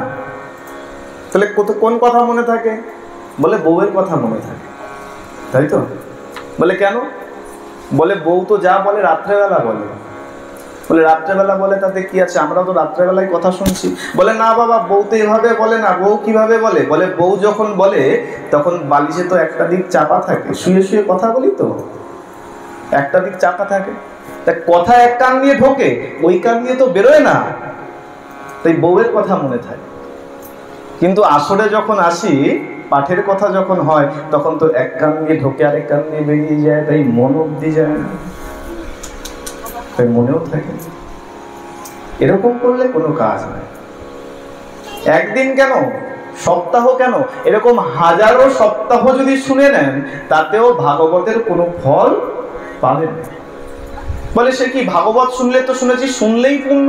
অবশ্যই শুনলেই পুণ্য, সে পুণ্য কবে পাবেন? বলে এ জন্মে নয়, এরকম কত জন্ম পার করে গিয়ে পাবেন। এই যে সামান্য সামান্য করে পুণ্য জমছে অভক্তিতে বা অশ্রদ্ধায় শুনে বা মনন না করে, সেই পুণ্য জমতে জমতে যখন ঘরা পূর্ণ হবে, দেখা যাবে কত জন্ম আমাদের পার হয়ে গেছে। তাহলে উচিত কি? বলে ভক্তিতে যদি শ্রবণ করো, তাহলে এ জীবনেই তুমি হতে পারে গোবিন্দের চরণ লাভ করতে। প্রেম সে বলো। মাঝে মাঝে ধ্বনি না দিলে কি হয়? বলে দেখো আসরে বসলে দুজন খুব তাড়াতাড়ি চলে আসে। এক হলো আলস্য। আলস্য দেখবেন আস্তে আস্তে কি হয় না, অনেকে সোজা থাকতে থাকতে আস্তে আস্তে বেঁকে যায়, পাগুলো রাখা যায় না। বলে একটু সোজা করে বসলে ভালো হয়। কি বলে আলস্য চলে এসছে, আর আলস্য যখন চলে আসে এবার ঘুমকে ডাকে, বলে আয় আমি জায়গা করে নিয়েছি, এবার তুইও আয়। আর যেই ঘুম চলে আসে দেখা যায় অনেকে একটু ঝিমিয়ে পড়ে, অনেকে শুনতে শুনতে মনে হচ্ছে নিস্তেজ হয়ে পড়েছে। আর যেই ধ্বনি দেওয়া হয়, বলে ধ্বনির এমন জোর, আর এই কারণে বলে দুহাত তুলে ধ্বনি দিতে। তাহলে কি হয়, একদম টান টান সব হয়ে যায়, আর একদম সব ইন্দ্রিয় সতেজ হয়ে যায়। আর যখন সতেজ ইন্দ্রিয় থাকে, আর সেই সতেজ ইন্দ্রিয় নিয়ে যে কথা শ্রবণ করা হয়, সেই কথা একদম গোবিন্দের চরণ পর্যন্ত পৌঁছে যায়। প্রেম সে বলো। ভাগবত শুনতে আসবেন। এই 7 দিন আমি বিশদ আজকে ভাগবত কিছু শোনাবো না, কিন্তু কিছু নিয়ম বলে যায়। ভাগবত যে 7 দিন শ্রবণ করবেন, অবশ্যই যারা ভাগবত আসরে এসে বসবেন, অবশ্যই সংযম করে রাখবেন। আচার শুদ্ধ রাখবেন, খাদ্য শুদ্ধ রাখবেন। আচার আহার যদি অশুদ্ধ থাকে, এই কথা শুনলে কাজ হবে। ভাগবত শুনি আমরা, বলে এত ফল, অনেক পুণ্য হওয়ার কথা। মনে করুন যে আমি একটা গড় সময়ের কথা বলি, 30 থেকে 40 বছর আমরা ভাগবত শুনে নিলাম, তা তো অনেক পুণ্য হয়ে যাওয়ার কথা। সেই পুণ্য তো দেখতে পাচ্ছি। বলে কেন বাবা, তুমি দেখবে কি করে? তুমি তো আচার শুদ্ধ করে এসে কথা শ্রবণ করো। শুধু এখানে বলে নয়, যেখানেই ভাগবত শ্রবণ করতে যাচ্ছেন, যদি আচার আহার শুদ্ধ না করে কথা শ্রবণ করেন, সেই কথায় ততোধিক ফল হবে। মনে করুন বন্দুক আছে তো, গুলি মারে, মানুষ মারা বন্দুক। সেই বন্দুক যদি অনেক পুরনো হয়ে যায়, ওই বন্দুকে যদি এখন বুলেট ঢুকিয়ে দেন, তারপরে যদি বন্দুককে চালান, সেই বন্দুকে কাজ হবে? মানুষ মরবে? হ্যাঁ বাবারা, মানুষ মরবে? মরবে না তো। কেন মরবে না? বলে কেন?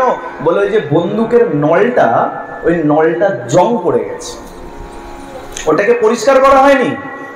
যে পথ দিয়ে গুলিটা যাচ্ছে, সেই পথটা জং পড়ে গেছে। হয়তো চলবে, যাকে নিশানা করছেন হয়তো ততদূর পর্যন্ত গিয়ে পৌঁছাবে।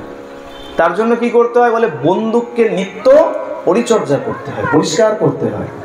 ঠিক তেমন আমাদের দেহটাও কিন্তু বন্দুক। বলে সে কি বাবা, আমরা আবার কাকে মারবো? বলে দেখো, কাকে মারবো সেটা তো পরের কথা, আমাদের দেহটাও বন্ধু। বলে বেশ, আমাদের দেহ বন্দুক মানলাম, তাহলে বুলেট কোথায়? বলে যে কৃষ্ণ নাম, রাধা নাম, এগুলো হচ্ছে এক একটা বুলেট। এগুলো আর কিছু না, এগুলো কি? এগুলো বুলেট। এই বুলেট যখন এই দেহরূপ বন্দুকের মধ্যে ঢুকিয়ে দেবেন, আর ঢুকিয়ে দেওয়ার পর বন্দুকের মধ্যে যখন গুলি ঢোকানো হয়, তখন কিন্তু এমনি এমনি বন্দুক কাজ করে না। তাহলে একটা শক্তির প্রয়োজন হয়। সেই শক্তি কোথা থেকে আসে? যখন ট্রিগার চাপা হয়, বন্দুকের যে সুইচ থাকে, যেটাকে ট্রিগার বলা হয়, যখন চাপা হয়, তখন বন্দুকটার ভেতর থেকে গুলি ছুটে যায়।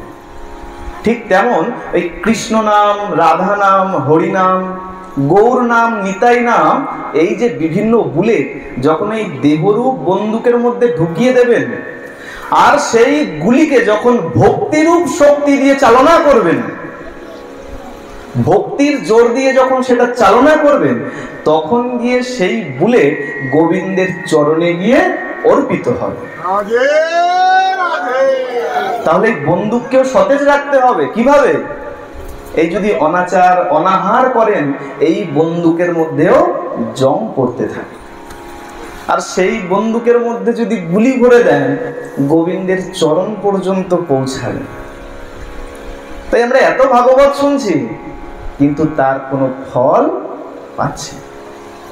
আহার শুদ্ধ করতে হবে। আমরা মনে মনে বিচার করি, যাক যা করেছি করেছি, একটু স্নান করে নেই, বসনটা পাল্টে নেই, গিয়ে বসে পড়বো, শুদ্ধ হয়ে গেলাম। এটা কখনো হয় না।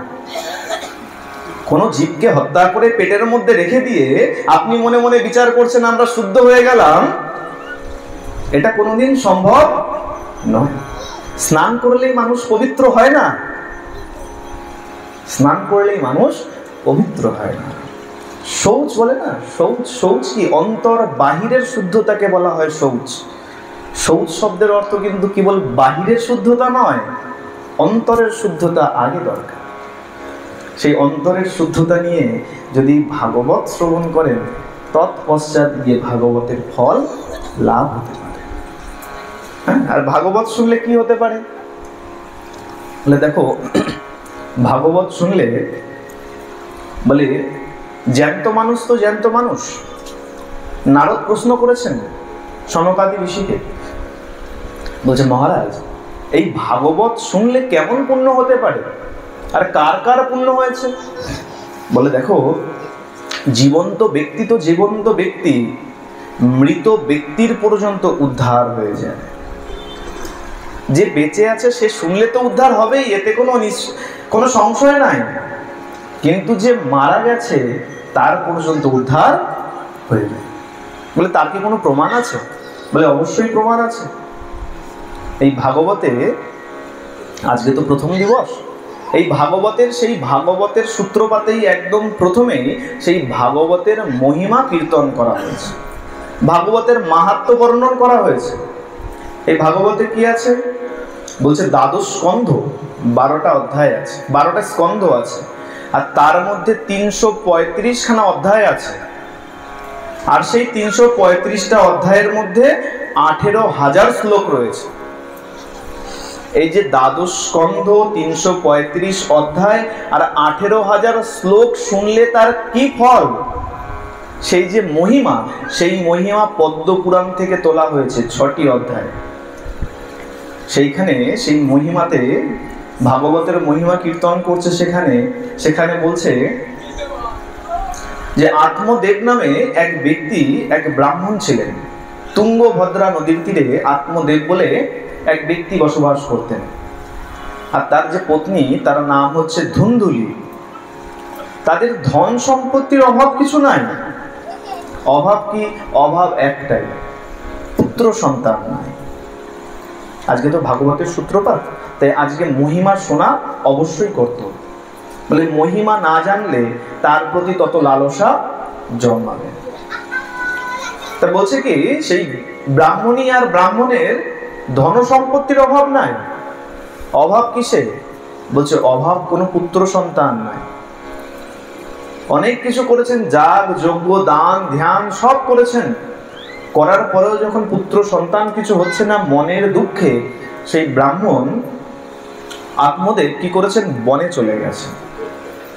বনে গিয়ে বসে রয়েছেন একটি গাছের তলায়, সামনেই নদী প্রবাহিত হচ্ছে। মনে মনে চিন্তা করছেন, কি পেলাম জীবন? সংসার জীবন করে যদি পুত্র সন্তানের সুখ যদি না পাওয়া যায়, আমরা মনে করি জীবন বৃথা হয়ে গেল। মনের দুঃখে বসে আছে। আর যখন মনে দুঃখ নিয়ে বসে আছে, সেই সময় এক সন্ন্যাসী তীর্থ পর্যটক সেই নদী থেকে জল পান করছে। তীর্থ পর্যটন করতে করতে সেই নদীতে এসে জল পান করার জন্য। যখন জলপান করছে, দূরে তাকিয়ে দেখছে এক ব্যক্তি গাছের তলায় বসে আছে। আর সেই সন্ন্যাসী কেমন? বলে সন্ন্যাসীরা কিন্তু সাধারণ হয় না, তাদের মধ্যে অনেক ক্ষমতা। কেমন হয়? বলে ত্রিকালদর্শী হয়। সেই ব্রাহ্মণের দিকে তাকিয়ে বুঝতে পেরেছে কষ্টে আছে, ভিতরে অনেক দুঃখ আছে। তা জল পান করে তার কাছে গিয়ে বলছে, হ্যাঁ গো, তুমি এখানে এভাবে চুপ করে বসে রয়েছো কেন? কি দুঃখ তোমার? মহারাজ, আমার ধন সম্পদের অভাব নাই, কিন্তু আমার কোনো পুত্র সন্তান নাই। সেই সন্ন্যাসী ত্রিকালদর্শী সেই ব্রাহ্মণের কপালের দিকে তাকিয়ে দেখছে, এ জীবন কেন, আগামী 7 জীবনে পর্যন্ত তার পুত্র সন্তানের যোগ নাই। বলছে দেখো, এই তো ভালো আছো, এই তো ভালো আছো, পুত্র সন্তান নাই, পুত্র সন্তানের মোহ বড় মোহ, এই তো ভালো আছো, ভজন করো, গোবিন্দকে ভজন করো, সেবা করো, পুজো করো, এই আনন্দে থাকো। কিন্তু সেই ব্রাহ্মণের মন অশান্ত হয়ে রয়েছে। মহারাজ, আমার পুত্র সন্তান চাই, চরণে পড়ে গেছেন। আমি জানি না, আপনি যে করেই হোক আমাকে একটা পুত্র সন্তান দান করুন। আর যদি পুত্র সন্তান না দান করবেন, তাহলে আমি এখানে আপনার চরণের পড়ে এখানেই দেহত্যাগ করব। সন্ন্যাসী বিচার করছে, সে কি, যদি এখানে দেহত্যাগ করে তাহলে তো এর আত্মহত্যার পাপ আমার উপরে লাগবে। তাহলে কি করা যায়? বলে দেখো, গোবিন্দের থেকেও ভক্তের জোর কিন্তু আরো বেশি, ক্ষমতা আরো বেশি। বলে তার প্রমাণ আরো জায়গায় আছে। প্রহ্লাদ মহারাজ তিনি কি বলেছিলেন? বাবা যখন বলছে, হ্যাঁ রে তোর ভগবান, তোর নারায়ণ বিষ্ণু ভগবান কোথায় আছে? বলে তিনি তো সব জায়গাতেই আছে, কোথায় নেই সেটা তুমি বলো। বলে আচ্ছা বেশ, সব জায়গাতে যদি থাকে আমাকে দেখাতে স্তম্ভের মধ্যে রয়েছে। বলছে হ্যাঁ বাবা, আমার স্তম্ভের মধ্যেও আমার ভগবান রয়েছে। বলে বেশ, তাহলে বল স্তম্ভ থেকে বেরোতে। দেখুন, অনন্ত কোটি ব্রহ্মাণ্ডের ভগবান, তিনি তো চাইলে পারতেন আকাশ থেকে নেমে আসতে, মাটি থেকে উঠতে, ডায়ে বাঁয়ে থেকে আসতে। আসেন, কোথা থেকে আসলেন? সে স্তম্ভ ফেটে বেরোলেন। কেন? বলে দেখো, আমার ভক্ত যখন বলে দিয়েছে, তাহলে আমাকে সেটাই করতে। তুলসীদাস, বাল্মীকি সুন্দরকাণ্ড রচনা করেন, চিন্তা করছেন প্রভু তো এখনো এই লীলা করেন নাই। আমি যদি রচনা করে দেই যে প্রভু এই এই লীলা করবে, আর প্রভু যদি পরে মনে করে যে না এই লীলা করবো না, আমি অন্য লীলা করব। নারদ বলছে তুমি চিন্তা করো না, তুমি যেমন রচনা করবে প্রভু ঠিক তেমনই লীলা করবে। ভক্ত বৎসল বলা হয় না? তো কি করলেন? রামায়ণ যেমন রচনা করলেন, প্রভু ঠিক তেমনই লীলা করলেন। ভক্তের অধীন ভগবান বলে সব জায়গায় ক্ষমতা দেখাতে পারে, ভক্তের কাছে কিন্তু কোনো ক্ষমতা দেখাতে পারে। সেই ভক্ত কি করলো? ভক্ত সেই সন্ন্যাসী ঠাকুর বলছে আচ্ছা বেশ, এত যখন নাচর বান্দা, এক কাজ করো, ঝোলা থেকে একটা ফল বের করে মন্ত্রপুত করে ওই ব্রাহ্মণকে দিয়েছে, যাও এটা তুমি তোমার পত্নীকে খাইয়ে দাও, আর যদি 1 বৎসর কাল পর্যন্ত দয়া, দান, ধ্যান, শৌচ, ধর্ম যদি পালন করে, 1 বৎসর পর গিয়ে তোমার একটি সুপুত্রের জন্ম হবে। এমনি পুত্র বলে নাই, কি পুত্র? সুপুত্রের জন্ম। তাড়াতাড়ি নিয়ে গেছেন ফলটি, ফলটি নিয়ে গিয়ে ধুন্দুলিকে দিয়েছেন, বলছে তাড়াতাড়ি নাও, তাড়াতাড়ি নাও, এই ফলটি গ্রহণ করো। আর এই ফল গ্রহণ করে 1 বৎসর তুমি যদি দয়া, দান, ধ্যান, শৌচ এইসবের মধ্যে থাকো, তোমার একটি সুপুত্র হবে। আর ধুন্দুলি, তার চরিত্র কেমন ছিল? কুট ছিল। সে এখন বিচার করছে, দেখুন তার বিচার কেমন ভাগবতে বলছে। সে এখন ফলটিকে ঘরের মধ্যে নিয়ে গিয়ে বিচার করছে, যদি এই ফল খাই, এটা তো সন্ন্যাসীর দেওয়া ফল, এই ফল খেলে আমার গর্ভ হবে। গর্ভ হলে কি হবে? বলে মায়েদের গর্ভ হলে পেট বড় হয়ে যায়। বলে যখন পেট বড় হবে, সন্তান আসবে, তো আমি তো বেশি বেশি আহার করতে পারবো না, তাই না? যখন সন্তান আসে, বলে বেশি বেশি আহার করা যায় না, আর আমি যদি বেশি বেশি আহার না করি, আমাকে তো দেখতে খারাপ হয়ে যাবে। এই যে আমার সুন্দর চেহারা, সুশ্রী লক্ষণা, সে তো নষ্ট হয়ে যাবে। বলে তাও নয় গেল, যদি এই ফল গ্রহণ করার পরে গর্ভ আসে, আর যদি পাড়ায় ডাকাত পড়ে, সবাই তো ছুটে পালাতে পারবে, আমি তো গর্ভের সন্তান নিয়ে ছুটতে পারবো না। আর যদি ঘরে আগুন লেগে যায়, কেমন কেমন বিচার চিন্তা করুন। সে বিচার করছে, আমার তো মনে হয় এর থেকে ভালো বন্ধা নারী, যার কোনো পুত্র সন্তান হয় না। ভাগবতে বর্ণন রয়েছে, তিনি বিচার করছেন এর থেকে ভালো বন্ধা নারী, যার কোনো পুত্র সন্তানের জন্ম দিতে পারে না। যাক, কিন্তু কি করা যাবে? ফলটা তো দিয়েছে, কিছু তো করতে হবে। সে কি করেছে? তার পাশের গ্রামেই তার এক বোন থাকতো, বোনকে ডেকেছে, বলে হ্যাঁ রে শোন, এরকম এরকম ব্যাপার, এক ফল নিয়ে এসছে, কিন্তু ফল খেলে তো বিফল হয়ে যাবে, আমার এরকম এরকম সমস্যা হতে পারে, তাহলে কি করা যায়? সেই বোন ছিল গর্ভবতী, আর তারা এত দুস্থ, বলে আমাদের দুজনের সংসার চলে না, তাতে যদি আরেকটা বাচ্চা আসে, তার ভরণ পোষণ কিভাবে করব? বলে তাহলে এক কাজ কর, তোর যখন পুত্র সন্তানের যখন ভূমিষ্ঠ হবে তোর সন্তান, সেই সন্তানকে আমাকে দিয়ে দে, আমি তার পরিবর্তে তোর স্বামীকে কিছু অর্থ দিয়ে দেবো, তোদেরও ভালো দিনকাল চলবে। বলে বেশ, তাই হবে। আর তাহলে তুই কি করবি? তোর সন্তান তো আমাকে দিয়ে দিবি, তুই পাড়ায় কি বলবি? বলে আমি বলবো আমার সন্তান ভূমিষ্ঠ হয়েই মারা গেছে। বেশ, যেমন যুক্তি বুদ্ধি হয়েছে, নির্দিষ্ট সময়ের মধ্যে। বলে তাহলে ফলটা কি করব? বলে এক কাজ কর, এই ফলটাকে তোর বাড়িতে যে গরুটা আছে, সেও তো বন্ধা, তার তো বাচ্চা কাচ্চা হয় না, কোনো বাছুর আজ পর্যন্ত জন্মায়নি, তাহলে এক কাজ কর, এ তো সন্ন্যাসীর ফল, বিফলে যাবে না, গরুটাকে খাইয়ে। গরুটাকে খাইয়ে দিয়েছে। এদিকে দেখতে দেখতে নির্দিষ্ট সময় পর ওই ধুন্দুলির বোনের এক সন্তান হয়েছে। যেই সন্তান হয়েছে, রাতের অন্ধকারে ধুন্দুলিকে দিয়ে গেছে।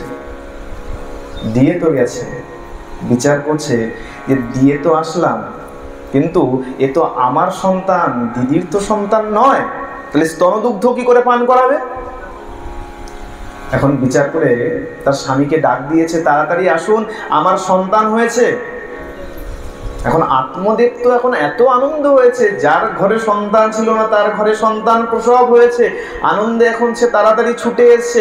কিন্তু বলছে দেখুন একটা সমস্যা, সন্তান ভূমিষ্ঠ হয়েছে কিন্তু আমার স্তনদুগ্ধ আসে না।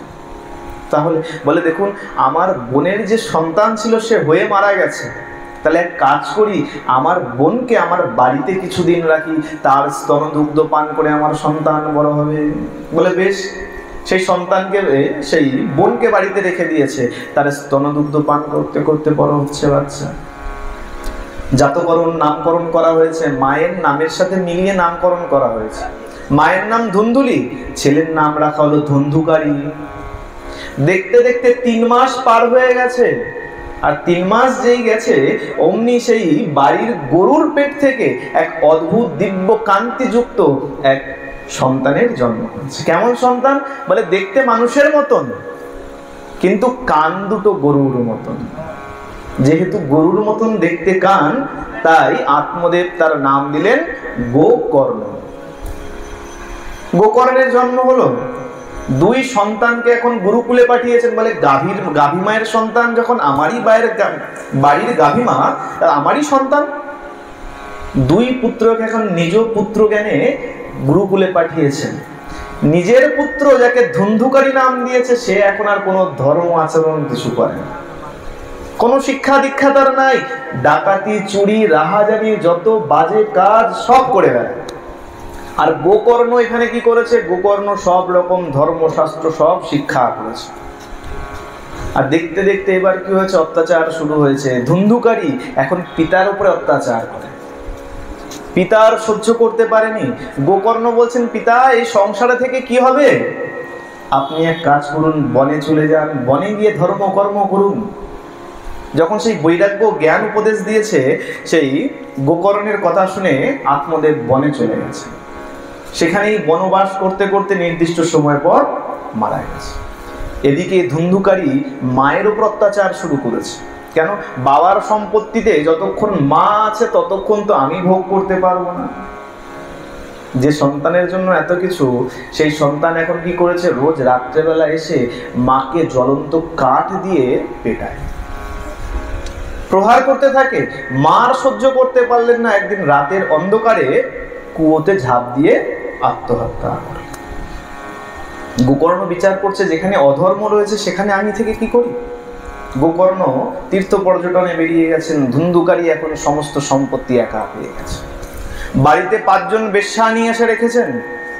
বেশ্যাগণ বলছেন যে দেখুন, আপনি তো অনেক ধন সম্পদ আমাদের দিয়েছেন, কিন্তু ভালো ভালো গহনা, ভালো ভালো বস্ত্র তো আমরা পাইনি। গোকর্ণ সে কথা, ধুন্ধুকারী সে কথা শুনে কি করেছেন? চুরি করতে চলে গেছে। চুরি করে ভালো ভালো অলংকার, বস্ত্র সব এনে দিয়েছেন। সেগুলো পেয়ে খুব আনন্দ। এখন বিচার করছে সেই 5 জন বেশ্যা, আচ্ছা এই যে বস্ত্র অলংকার তো পেলাম, এর কাছে তো কিছু ছিল না, দিল কি করে? নিশ্চয়ই চুরি করেছে। আচ্ছা এই চুরির খবর যদি রাজার কাছে যায়, রাজা পেয়াদা পাঠাবে, চোর ধরা পড়বে, আর চোরের সঙ্গে আমরা আছি, আমরাও ধরা পড়বো, আমাদেরও প্রাণ যাবে। তাহলে এক কাজ করো, যদি পালিয়ে যাওয়ার চেষ্টা করি হিতে বিপরীত হবে। এক কাজ করো, এই ধুন্ধুকারীকে এইখানেই মেরে দাও। ধুন্ধুকারীকে কি করেছেন? মুখের মধ্যে জ্বলন্ত অঙ্গার, জ্বলন্ত কয়লা ঢুকিয়ে দিয়েছে। চিন্তা করুন, যাদের জন্য এত চুরি ডাকাতি করেছে, সেই 5 জন বেশ্যা মিলে তার মুখের মধ্যে জ্বলন্ত অঙ্গার দিয়ে দিয়েছে, জ্বলন্ত কয়লা দিয়ে দিয়েছে। তাতেও যখন মরেনি, কি করেছে? সেই 5 বেশ্যা মিলে তাকে নিয়ে বাড়ির মধ্যেই পুঁতে দিয়েছে। পুঁতে দিয়ে সব নিয়ে পালিয়ে গেছে। চারদিকে সংবাদ রটে গেছে। গোকর্ণ যেখানে যে তীর্থে ছিলেন, সেখানে সেই সংবাদ পেয়ে কি করেছেন? এই ভাইয়ের উদ্দেশ্যে সেখানে পিণ্ড, শান্তি, তর্পণ, অর্পণ সব করেছে। করতে করতে একদিন এই পর্যটন করতে করতে আবার পৈতৃক ভিটাতে এসছেন। এসে যখন সেই দুপুরবেলা সেখানে শয়ন করেছেন, হঠাৎ দেখছেন সেই ঘরের মধ্যে এক প্রেতাত্মা তাকে এসে বিভিন্ন রূপ নিয়ে ভয় দেখাতে শুরু করেছে। আর তিনি তো পরম জ্ঞানী গোকর্ণ, বলছে কে তুমি? এই যে কখনো ভেড়া হচ্ছ, কখনো ষাঁড় হচ্ছ, কখনো মানুষের আকৃতি নিচ্ছ, কে তুমি? আমার সামনে এসো, তোমার পরিচয় দাও। ধুন্ধুকারী এসে বলছে, ভাই আমি তোর দাদা ধুন্ধুকারী। দাদা, আমি তো তোমার নিমিত্তে যেখানে যখন যে তীর্থে ছিলাম, এমনকি গয়াতে পর্যন্ত তোমার নামে পিণ্ডদান করেছি। এতদিনে ধুন্ধুকারীর মনের পরিবর্তন হয়েছে, পাপের অনুশোচনা হয়েছে। বলছে, ভাই যে সন্তান পিতামাতার উপরে অত্যাচার করে, গয়াতে তার উদ্দেশ্যে একবার কেন 112 যদি পিণ্ডদান করো, সেই সন্তানের কখনো মুক্তি হতে পারে না। আমি অনেক কষ্টে আছি, আমাকে উদ্ধারের ব্যবস্থা করুন। তখন কি করলেন? গোকর্ণ অনেক বিধান ঘাটলেন, যখন কোনো বিধান পেলেন না, তখন সাক্ষাৎ সূর্যদেবের পথ আটকে দাঁড়ালেন। পরম জ্ঞানী তো, তপস্বী গোকর্ণ। গোকর্ণ কি করলেন? সূর্যদেবের পথ আটকে দাঁড়ালেন। হে সূর্যদেব, আমার ভাই ধুন্ধুকারী এরকম বিপদের মধ্যে রয়েছে, প্রেতজনি প্রাপ্ত হয়েছে, আপনি কোনো উপদেশ করুন কিভাবে তাকে প্রেতজনি থেকে উদ্ধার করতে পারি। বলছেন গোকর্ণ, অন্য কিছু করতে হবে না। তাহলে বলে, যাও গিয়ে সপ্তাহ ব্যাপী এই ভাগবত কথা তাকে শ্রবণ করাও। কি শ্রবণ করাতে বললেন? বলেননি যাগ করো, যজ্ঞ করো, তা কিচ্ছু বলেননি। তাহলে বলেছে এই ভাগবত শ্রবণ করাও। গোকর্ণ কি করলেন? সেখানে এসে উপস্থিত হয়েছেন, নির্দিষ্ট স্থান গ্রহণ করেছেন। আর এই যখন সূর্যদেব উপদেশ করেছেন, তখন যত ভক্ত সেখানে ছিল সবাই সেই কথা শুনে গোকর্ণের সাথে চলে এসেছেন ভাগবত শ্রবণ করার জন্য। গোকর্ণ দেখতে দেখতে একে একে 7ম দিবস ভাগবত শুনিয়েছে। আর ওই যে ধুন্ধুকারী যার নিমিত্তে ভাগবত শোনাচ্ছে, ধুন্ধুকারী একদম সামনে এসে বসেছে, শুনবে, কিন্তু বুঝতে পারছে না। প্রেতাত্মা তো, যখনই জোর হাওয়া দিচ্ছে উড়ে চলে যাচ্ছে। বিচার করছে, তাহলে আমি কি করে শ্রবণ করব? খুঁজে দেখছে সেই আসরের এক কোণায় একটি 7 গিটের বাঁশ রয়েছে। বাঁশের তলায় একটা ছিদ্র ছিল, সেই ছিদ্র দিয়ে ঢুকে বাঁশের মধ্যে ঢুকে বসেছে। আর 1 দিন 2 দিন 3 দিন করে যখন 7 দিন যাচ্ছে, আর প্রত্যেক দিনে একটি করে গিট ফাটতে শুরু করেছে। 7ম দিবসে সেই 7টি গেট ফেটে কি করেছেন? সেই ধুন্ধুকারী এখন দিব্য দেহ ধারণ করে সেখানে দাঁড়িয়ে গেছে। দেখতে দেখতে বিমান চলে এসছে স্বর্গলোক থেকে, ধুন্ধুকারীকে নিয়ে চলে যাবে বলে। গোকর্ণ আসন থেকে বলছেন, দাঁড়ান দাঁড়ান, আমরা এখানে এতজন বসে ভাগবত শুনলাম, আর কেবলমাত্র আমার দাদার জন্য বিমান আসলো, আর বাকি সবার জন্য কেন আসলো না? সবাই তো শ্রবণ করেছি, তাহলে কেবল দাদার জন্য আসলো, বাকি কারোর জন্য কেন আসলো না? বলছে, মহারাজ আপনার দাদা কেবল শ্রবণ করে নাই, তাহলে মনন করেছে। যতক্ষণ না পর্যন্ত মনের মধ্যে গিয়ে পৌঁছাবে, ততক্ষণ ভক্তির জাগরণ হবে না। বাচ্চাদের বলা হয় না বাড়িতে, মন দিয়ে পড়, বলে সে কি মা, মন দিয়ে কেউ পড়ে নাকি? পড়ে তো মুখ দিয়ে। তাহলে মন দিয়ে কেন বলো? বলে জোরে জোরে যখন পড়বে, এই কথা যখন কান দিয়ে মনে ঢুকবে, সেই বাচ্চার তত তাড়াতাড়ি মুখস্থ হবে। ঠিক কি না? না ভুল বলছি? প্রেম সে বলো, ভুল বলছি না তো? ঠিক তেমন যখন এই নাম যখন জুড়ে নেওয়া হয়, মনন যখন করা হয়, কথা যখন কান দিয়ে শ্রবণ করে মনের মধ্যে ঢোকানো হয়, তখন তাতে কাজ হয়। গোকর্ণকে বললেন, দেখুন আপনার ভাই কেবল শ্রবণ করে নাই, মনন করেছে, তাই তার জন্য বিমান এসছে। গোকর্ণদেব সবাইকে বললেন, বেশ তাহলে আমরা আবার কি করব? আমরা আবার আয়োজন করব। গোকর্ণ কি করলেন? আবার পুনরায় সেখানে ভাগবতের আয়োজন করেছেন। আর সবাই কি করেছেন? শুদ্ধ চিত্তে মনন করেছেন। আর দেখতে দেখতে সবার জন্য সেখানে বিমান এসে উপস্থিত হয়েছে। বলিয়ে ভাগবত ভগবান কি। বলে দেখো, এই কলিযুগে এই দুটো সহজ উপায়, এর থেকে বাইরে আর কোনো সহজ উপায় পাবে না। এক ভাগবত শ্রবণ, আর দ্বিতীয় হরিনাম শ্রবণ করা। সময় অনেক হয়ে গেছে, সংক্ষেপে আরেকটুখানি বলে বিশ্রাম দেবো। অসুবিধা নাই তো? দেরি হচ্ছে না তো আপনাদের? বলে দেরি আপনাদের না, আমার হয়ে যায়, তাতে কোনো অসুবিধা নাই। যখন বলেছি যখন আরেকটু বলি, তাহলে আপনাদের মন আরো আকৃষ্ট হয়। বলে দেখো, হরিনাম কেন শুনতে হয়? বলে মন্ত্র, কে মন্ত্র বলবে? আমি কোনো ব্রাহ্মণকে নিন্দা করছি না। অনেকে ভাববেন হয়তো ব্রাহ্মণ নিন্দা, আমি নিজে ব্রাহ্মণ, আমি কোনো ব্রাহ্মণকে নিন্দা করছি না। এখন কি আছে বলে, এখন কোনো শুদ্ধতা নাই, মন্ত্রের উচ্চারণ শুদ্ধতা নাই। হ্যাঁ, দেখবেন বাড়িতে অনেক সময় যারা জানেন, ব্রাহ্মণ এসে পুজো করতে বসছে, কি বলছে, ওম তদ বিষ্ণু। বলে বাবা, বিষ্ণু কোথাও লেখা নেই, তাহলে কি লেখা আছে? বিষ্ণু। বাড়িতে গিয়ে বই খুলে দেখে নেবেন, বয়সী ৬৯ ওকার লেখা আছে। তাহলে কি হলো? মন্ত্রের উচ্চারণ শুদ্ধ হলো না। হ্যাঁ, সাধারণ জিনিস। এখন মন্ত্রের উচ্চারণের শুদ্ধিতা নাই, আচার আচরণের শুদ্ধ নাই, কোনো দ্রব্য শুদ্ধ নাই। আপনি মনে করছেন পবিত্র দ্রব্য নিয়ে আসছেন, যে রাস্তা দিয়ে হেঁটে আসছেন সেই রাস্তায় যে অপবিত্র কিছু পড়ে নাই, এমন তো কোনো বিচার নাই। কিন্তু আমরা কি করি? এটা মানসিকভাবে আমরা কি তৃপ্ততা লাভ করি? বাড়িতে এসে আমরা, যেহেতু গঙ্গা সর্বত্র পবিত্র, তাই এসে গঙ্গার জল ছিটিয়ে নেই। তাতে কি হলো?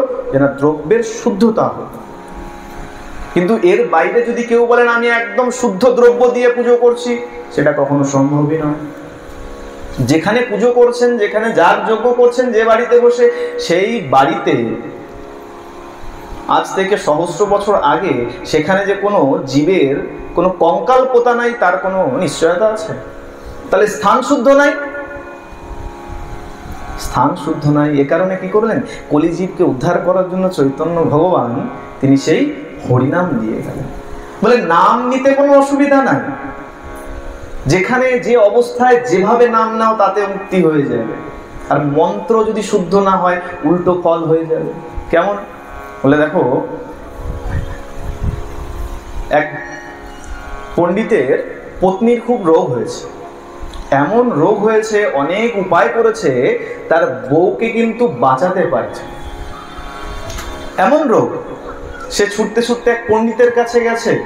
সেই পণ্ডিতকে গিয়ে বলছে যে মহারাজ, আমার বউয়ের এমন রোগ হয়েছে, অনেক ওষুধপত্র করেছি, অনেক ওষুধপত্র সেবন করিয়েছি, কিন্তু বউকে কিন্তু ভালো করতে পারছি না। বলে বেশ, তোকে একটা মন্ত্র বলছি, এই মন্ত্রটা নিয়ে যা। এই মন্ত্রটা যদি ৯ দিন যদি তোর বউ উচ্চারণ করে, তাহলে তোর বউ 10 দিনের দিন ভালো হয়ে যাবে। মন্ত্র যদি উল্টো উচ্চারণ হয়, তাহলে তার কি ফল হয় দেখুন। কি মন্ত্র দিয়েছে? ভারজাম রক্ষতু ভৈরবী। এটা কোথাকার মন্ত্র? দুর্গা কবস্তোত্রের একটা ছোট শ্লোক বলল। দুর্গার, আমাদের এখন চলছে না, নবরাত্রি চলছে, অনেক অবাঙালিরা আছেন নবরাত্রির ব্রত করেন। হ্যাঁ, নবরাত্রি, এই সেই দুর্গার কবস্তোত্রের মধ্যে একটি শ্লোক আছে। কি বলছে? ভারজাম রক্ষতু ভৈরবী। ভালো করে শুনবেন, একই মন্ত্র, শুনতে কিন্তু একরকম লাগবে, আমি কিন্তু অন্য অন্য মন্ত্র বলবো। কি বললেন? ভারজাম রক্ষতু ভৈরবী। বলে বেশ, এই মন্ত্র বললেই হবে? ঠিক। বলে একদম ঠিক হয়ে যাবে, নিয়ে চলে যা। সেই ব্যক্তি তো মন্ত্র জপ করতে করতে রাস্তা দিয়ে যাচ্ছে, যেই যার সাথে দেখা যায়, কোথায় গেছিলি, ও তো হয়তো মনে বিচার ভাবছে, স্মরণ করছে মন্ত্র, ভারজাম রক্ষতু ভৈরবী। এই গেছিলাম অমুক পণ্ডিতের কাছে, বউয়ের তো শরীর খারাপ, এই মন্ত্র নিয়ে যাচ্ছি বউকে সুস্থ করার জন্য। এইরকম কি হচ্ছে, রাস্তায় এক একের সাথে দেখা হচ্ছে, বলতে বলতে ওর মন্ত্র গেছে ভুলে। এখন হয় না? এভাবে কেউ মালা করবেন না, আজকে বিশদ সময় নাই। আমরা করি না, হরে কৃষ্ণ জয় নিতাই, ভালো আছেন? হরে কৃষ্ণ কৃষ্ণ কৃষ্ণ হরে হরে। আর দাদা কোথায় গেছিলেন? হরে রাম হরে রাম। এই মালাতে অপরাধ হয়, এভাবে মালা করতে নেই। কোথায় বলা আছে? আমি বলি নাই, হরিভক্তি বিলাসে বলা আছে। যদি কারোর মনে সংশয় থাকে, হরিভক্তি বিলাসের 17তম বিলাস খুলে দেখে নেবেন। মালা করতে করতে মাথা উঁচু নিচু করা যায় না, মাথা পাশ ফেরানো যায় না, হাসা যায় না, পদচংক্রমণ মানে হাঁটাচলা করা যায় না। মালা জপের বিধান হরিভক্তি বিলাস 17 নম্বর বিলাসে বিশদে বলা আছে। সেই ব্যক্তি কি করেছে? পথ চলতে চলতে আস্তে আস্তে মন্ত্র ভুলে গেছে। বাড়িতে এসে গিন্নি জিজ্ঞাসা করছে, হ্যাঁ গো ওষুধ এনেছো? বলে হ্যাঁ মন্ত্র তো এনেছিলাম, কিন্তু যে কি মন্ত্র এনেছিলাম ভুলে গেছি। অনেক যখন মাথায় চাপ দিয়েছে, মনে পড়েছে ভারজাম। ও হো মনে পড়েছে, আচ্ছা তাড়াতাড়ি শোনো, দেখো আমি ভুলে গেছিলাম, যা মনে পড়েছে আবার বলি। এটা 9 দিন জপ করবে। কি? ভারজাম ভক্ষতু ভৈরবী। মন্ত্র কিন্তু জপ করবে কদিন? 9 দিন জপ করবে, 10 দিনে ঠিক হয়ে যাবে। বলে বেশ, আমি কিন্তু দুটো মন্ত্র বললাম, এক মন্ত্র কিন্তু বলি নাই। ভালো করে যে শুনেছেন সে বুঝতে পারবেন, ভালো করে না শুনলে বুঝতে পারবেন না। শুনলে মনে হচ্ছে একই মন্ত্র, আমি দুটো মন্ত্র বলেছি। আচ্ছা বেশ, এখন 9 দিন জপ করেছে, 9 দিন জপ যখন শেষ হয়েছে, 10ম দিন যখন এসছে, সেই বউ গোবিন্দায় নমঃ মারা গেছে। সেই ব্যক্তি ছুটতে ছুটতে গেছে পণ্ডিতের কাছে, বাবা বাবা কি হলো? আমার বউ তো বলেছিলেন ভালো হয়ে যাবে, 9 দিন মন্ত্র জপ করেছে, 10ম দিনের দিন মারা গেছে। বলে এটা হতেই পারে না। বলে জানিস আমি তোকে কি মন্ত্র দিয়েছি? আমি কোনো সাধারণ মন্ত্র দেইনি, দুর্গা কবচ স্তোত্র তোকে দান করেছি। এর এত ক্ষমতা, এর কোনো বিফল হতেই পারে না। কি মন্ত্র বলেছিলি? কেন বলেছিলাম ভারজাম ভক্ষতু ভৈরবী। বলে এই তো, তোকে তো আমি বলেছিলাম ভারজাম রক্ষতু ভৈরবী। দুটো আলাদা মন্ত্র, বোঝা যাচ্ছে কোথায় পার্থক্য? এক জায়গায় আছে রক্ষতু, এক জায়গায় আছে ভক্ষতু। রক্ষতু মানে রক্ষা করো, আর ভক্ষতু মানে ভক্ষণ করে নাও, খেয়ে নাও। তা পণ্ডিত বলেছিল ভারজাম রক্ষতু ভৈরবী, হে ভারজা, আমার ভারজাকে, হে ভৈরবী, হে মা দুর্গা, তুমি রক্ষা করো। আর ওই যে পথ চলতে চলতে কথা বলতে বলতে এসছে, সেই মন্ত্র ঘুরে হয়ে গেছে ভারজাম ভক্ষতু ভৈরবী, হে মা ভৈরবী, আমার ভারজাকে, আমার পত্নীকে তুমি খেয়ে নাও। মা দুর্গাও 10ম দিনে তার বউকে খেয়ে নিয়েছে। বলে এখানে তো আমার কিছু করার নাই।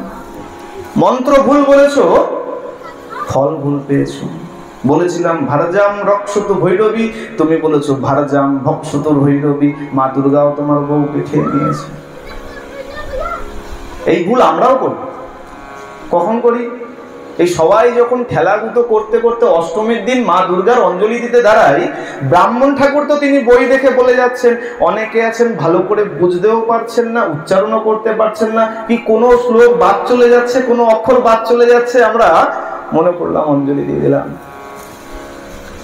অঞ্জলি দেন, তারপরে কি করতে হয়? অঞ্জলি শেষ হয়ে গেলে হাত জোর করে মায়ের কাছে বলতে হয় যে মা গো, এই যা বলতে পেরেছি, যা বলতে পারি নাই, এই দোষ ত্রুটি তুমি নিজ সন্তান জ্ঞানে ক্ষমা করে দাও। আমার অঞ্জলি তুমি স্বীকার, শরণাপন্ন। এই কারণে এই মন্ত্রের এত মারপ্যাচ রয়েছে, আমরা সঠিকভাবে উচ্চারণ করতে পারি না। তাই কি করলেন? চৈতন্য ভগবান আমাদেরকে হরিনাম দিলেন, আর এই ভাগবত রূপী ভগবান সাক্ষাৎ প্রকট হয়ে থাকলেন আমাদের। এ কারণেই ভাগবত সপ্তাহ জ্ঞানযজ্ঞ শ্রবণ করা দরকার, আর হরিনাম জপ করা। কিন্তু আমরা কি করি? শ্রবণ করি, পালন করি না। এক বৌমা বলছে, শাশুড়ি মা আপনি রোজ ভাগবত শ্রবণ করতে যান, আমাকে যেতে দেন না কেন? বলছে দেখ তোর এখনো সময় হয়নি। বলে ও আচ্ছা, মনে মনে বিচার করছে শাশুড়ি কেন আমাকে যেতে দেয় না। বলে বাড়ির অনেক কাজ থাকে, তো বাড়ির কাজগুলো করার ভয়ে শাশুড়ি চলে যায় ভাগবত শুনতে, আমাকে আর যেতে দেয় না। কারণ বাড়ি পাড়াতে এক কুচুটে পিসিমা ছিল। পিসিমাকে বলছে, জানো পিসিমা, আমার শাশুড়ি মা এমন বদমাস যে কাজের ভয়ে চলে যায় ভাগবত শুনতে, আর আমি যখনই বলি ভাগবত শুনতে যাব আমাকে বলে সময় হয়নি। বলে বেশ, আজকে তো শাশুড়ি আসুক, আমাকে ডাকবে। শাশুড়ি এসছে ভাগবত শুনে, এখন পিসিমাকে ডেকেছে। আর পিসিমা কুচুটে পিসিমা, তো মুখ লাগায় না সবাই, যে না জানি কি বললে কি বলে ফেলবে। পিসিমা এসছে, পিসিমাকে ভালো পান খাইয়েছে। পিসিমা এখন জিজ্ঞাসা করছে, হ্যাঁ গো দিদি, এই তোমার বৌমা যেতে চায়, যেতে দাও না কেন? এখন শাশুড়ি মা ভাবছে আবার কি বলবো, কি বলে বসবে। বলে আচ্ছা বেশ দেখো, বলে তোমার তো বয়স হয়ে গেছে, বৌমাকে যেতে দাও, সে পুণ্য করলে তোমার ছেলের পুণ্য হবে। বলে বেশ, কালকে থেকে বৌমা যাবে। বৌমা গেছে। বৌমা যখন গিয়ে পাঠ শুনেছে, সেখানে মহারাজ গাভী মায়ের খুব মাহাত্ম্য শুনিয়েছে। বলছে গাভী মা ভগবতী স্বরূপ, তার সেবা করতে হয়, এরকম ইত্যাদি অনেক কথা শুনে বাড়িতে এসছে। পরের দিন শাশুড়ি মায়ের যাওয়ার পালা। শাশুড়ি মা যেদিন ভাগবত শুনতে গেল না, বাড়িতে থেকে কি করেছে, বিচার করছে কি করব, এক কাজ করি, কিছু বড়ি দিয়ে রাখি। বড়ি দিই না কাপড়ে, মায়েরা বড়ি দেয় না, বড়ি দিয়েছে বসে বসে। পরের দিন বৌমাকে বলছে, এই বউ শোন, আজকে তো আমার দিন, আমি ভাগবত শুনতে যাবো, তা তুই এক কাজ কর, এই সব কাজ করে এই যে বড়ি দিয়ে রেখেছি ওইটাকে কিন্তু ভালো করে শুকাতে দিয়ে দিবি, শুকিয়ে রাখবি। বলছে বেশ। শুকাতে দিয়েছে। এখন শুকানোর সময় যখন খুলে খুলে পড়ে, তো বড়ি দিলে কি হয়, রোদে যখন দেওয়া হয় কাপড় থেকে খুলে খুলে পড়ে। আর বাড়ির একটা গরু ছিল, একটু দূরেই বাঁধা ছিল, খুঁটোটা ছোট করে বাঁধা। গরুটা দেখছে বড়িগুলো পড়ছে, আর গরুটা বারবার খাওয়ার জন্য আসছে, কিন্তু খুঁটো ছোট করে বাঁধা তো আসতে পারছে না। বউ দেখেছে যে গাভীমা, আগের দিন মহারাজ তো বলেছিল গাভীমা ভগবতী স্বরূপ, গাভীমায়ের সেবা করতে হয়। বলছে, হ্যাঁ রে ভগবতী, তুই বড়িগুলো খাবি, দাঁড়া দাঁড়া দাঁড়া। কি করেছে, ওই গিয়ে খুঁটোটা তুলে দিয়েছে। আর শাশুড়ি মা বসে বসে যত বড়ি দিয়েছিল ওই গরুতে এসে সব খেয়ে নিয়েছে। শাশুড়ি সন্ধ্যাবেলা এসছে, হ্যাঁ রে বউ, এই বড়িগুলো কি করেছিস? বড়িগুলো তো দেখছি না। বলে, মা ওগুলো সব ভগবতী খেয়ে নিয়েছে। ভগবতী? বলে, হ্যাঁ, ওই যে আমাদের বাড়িতে ভগবতী আছে না। বলে, বাড়িতে আবার ভগবতী কোথা থেকে আসে? বলে, কেন মা, ওই যে কালকে পাঠক মহারাজ বলেছিল যে গরু ভগবতীর সমান, গরুকে সেবা করতে হয়। বলে, হ্যাঁ তা। বলে, বড়িগুলো মেলা ছিল তো, বড়িগুলো খুলে খুলে পড়েছে, আর ওই যে ভগবতী আমাদের বাড়ির যে গরুটা, ওগুলো খাওয়ার জন্য খুব লালায়িত করছিল, ছুটে আসার চেষ্টা করছিল। তা আমি খুঁটোটা তুলে দিয়েছি, ওর সেবা করার জন্য কি করেছি, ওই বড়িগুলো খাইয়ে দিয়েছি। বলে, ওরে পোড়ামুখী, দেখ তোকে কেন এই ভাগবতে যেতে না করতাম। বলে, কেন মা, কি করলাম? বলে, তোর মধ্যে তো ওখানে এই জ্ঞানটা নেই যে ভাগবতের কথা বাড়িতে আনতে নাই। ভাগবতে যা শুনবে বাড়িতে নিয়ে যাবে না। তাহলে বলে, ভাগবতে শুনবে, ভাগবতেই রেখে আসবে। আমাদের অবস্থা তাই, আমরা শুনি, বাড়িতে নিয়ে যাই। বলে, বাড়িতে যদি নিয়ে যেতাম তাহলে কি হতো? বলে, তাহলে সবার গলায় মালা, সবার কপালে তিলক দেখতে পারতাম। আর দেখি না, তার অর্থ এই ভাগবত শুনে এই গোবিন্দের কাছেই রেখে দিয়ে চলে যায়, তাই তো? তাহলে যারা যারা গলা ফাঁকা আছে, কপাল খালি আছে, আগামী দিন থেকে যেন কারো গলা আর কপাল যেন খালি না থাকে। থাকবে না তো? সবাই মালা পড়বে তো? অনেক মা আছে দেখা যাচ্ছে গলা ফাঁকা, কেউ গলা ফাঁকা রাখবে না, ঠিক তো? সবাই পড়বে তো মালা? প্রেম সে বলো। সবাই বলছে না, সবার জোর কমে গেছে, রাত বেড়ে গেছে না। বলছে প্রসাদ হবে, প্রসাদ নেবে, বাড়ি যাবে, খাবে, এই কারণে এখন খিদাও পেয়ে গেছে, নাকি? তাহলে প্রেম সে বলো। অনেকে হাতই তুললো না। যতক্ষণ না পর্যন্ত সবাই হাত তুলবে ততক্ষণ ছাড়বো না। সবাই মিলে দোনো হাত তুলে প্রেম সে বলো। তাহলে এই সপ্তম দিবসের কথা, প্রথম দিবসে এখানে বিশ্রাম দিচ্ছি। শ্রী গুরু প্রেমানন্দে নিতাই গৌর সীতানাথ হরি হরি বল। শ্রী শ্রী সাধু গুরু বৈষ্ণব প্রেমানন্দে হরি হরি বল। শ্রী শ্রী রাধা গোবিন্দ প্রেমানন্দে হরি হরি বল।